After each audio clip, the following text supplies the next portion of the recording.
Hello बच्चों, आप सभी का स्वागत है हमारे चैनल पर। तो बच्चों, आप सभी कैसे हैं? आशा है आप सभी ठीक होंगे।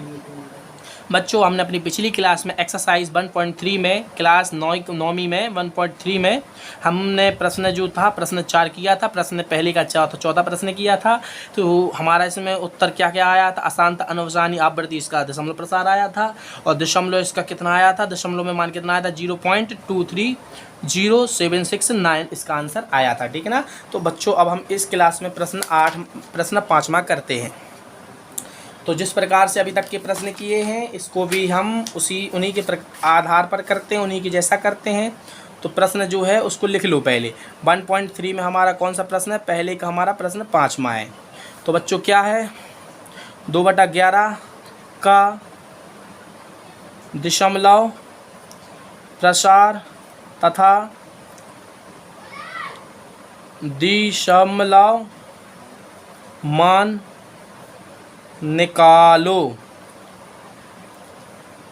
निकालना है। ठीक है ना जी, हमें ज्ञात करना है। तो बस हम करते हैं। इसलिए क्या करेंगे? इसलिए दी गई संख्या में हर की संख्या का अभाज्य गुणनखंड से, तो हर में संख्या 11, इसका अभाज्य गुणनखंड निकालो। तो अभाज्य गुणनखंड अभाज्य संख्याओं से निकलता है। अभाज्य संख्याएं जो होती हैं वही क्या कहलाती हैं? गुणनखंड कहलाती हैं। तो इसमें भाग दो अभाज्य संख्याओं से, तो 2 से भाग नहीं जाएगा, 2 से नहीं जाता। तो दूसरी अभाज्य संख्या 3 है, 3 से भी नहीं जाएगा। 3 के बाद 5 अभाज्य संख्या है, तो 5 से भी नहीं जाएगा। ठीक है ना। भाग का मतलब होता है शेषफल में 0 आना चाहिए, ऐसी संख्या से भाग देना है। ठीक है ना।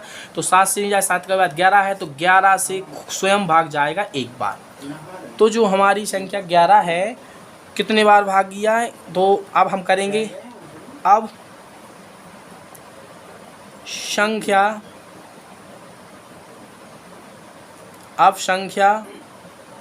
11 का अभाज्य गुणनखंड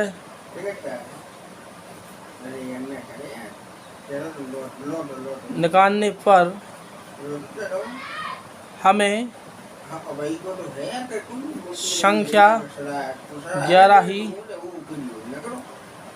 प्राप्त हुई है। ठीक है ना। इसलिए इसका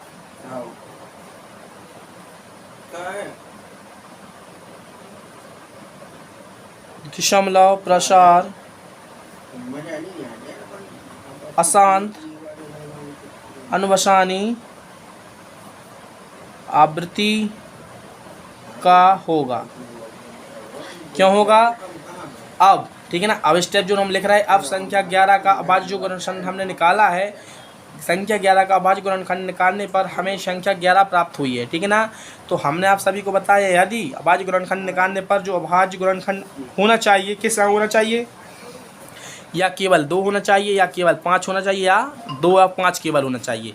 इसके अलावा कोई और संख्या नहीं होनी चाहिए। तो देखो, इसमें 11 संख्या है, इसलिए इसका दशमलव प्रसार कैसा होगा? अशांत अनवसानी आवृत्ति का होगा। ठीक है ना। अशांत अनवसानी आवृत्ति। ठीक है ना। तो बच्चों आगे